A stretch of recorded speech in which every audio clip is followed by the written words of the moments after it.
Alors, bien aimé, quand vos enfants reviennent de l'école de dimanche, prenez le temps à la maison. Posez la question, qu'est-ce que vous avez entendu? Essayez de voir ça dimanche après dimanche après dimanche. Qu'est-ce qu'ils entendent? Parce que là, nous faisons la même chose avec l'école. L'école, on laisse nos enfants partir à l'école et les garderies, ce sont les enseignants qui vont les éduquer, qui vont les instruire. Nous, on est très occupés, on doit travailler, chercher l'argent. À l'église, la même chose. On arrive là, les codim vont s'occuper de nos enfants, la jeunesse va s'occuper de nos enfants. Nous, on va donner la dîme, les offrandes.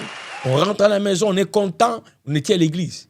Mais vous n'examinez jamais s'il y a une évolution dans le cœur de vos enfants. Vous vous contentez seulement du fait que et le papa, et la maman, et les enfants étaient dans la maison du Seigneur. Bien-aimés, ce n'est pas étonnant de voir que quand on visite certaines familles chrétiennes, et ça, c'est...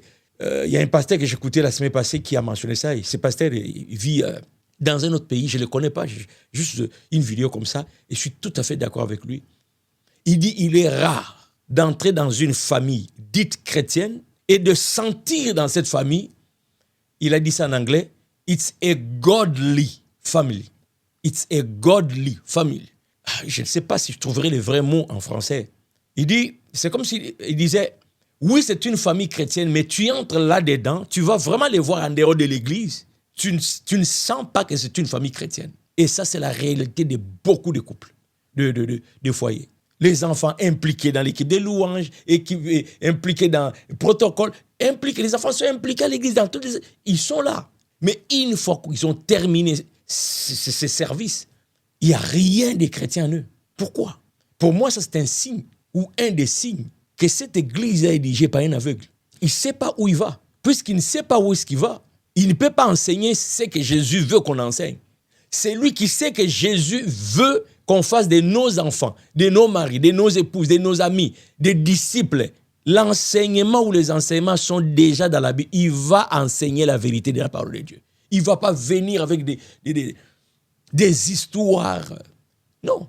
De plus en plus, là, dans nos églises, on raconte plus des histoires qui animent les gens. Il y a des pasteurs qui deviennent quasiment des comédiens, faire rire les gens, aller chercher les amens, aller chercher du bruit, les acclamations. Mais à la fin, là, vous demandez à quelqu'un qui vient de sortir de l'église, il dit, comment ça a été? La réponse est que c'était magnifique. C'est tout. Pas différent avec celui qui sort d'une salle de spectacle. Hein. C'était magnifique. En ce début de l'année, bien-aimé, réfléchis. Arrête de faire juste ce rituel. Il faut analyser pour voir s'il y a un impact. Je termine avec cette réflexion.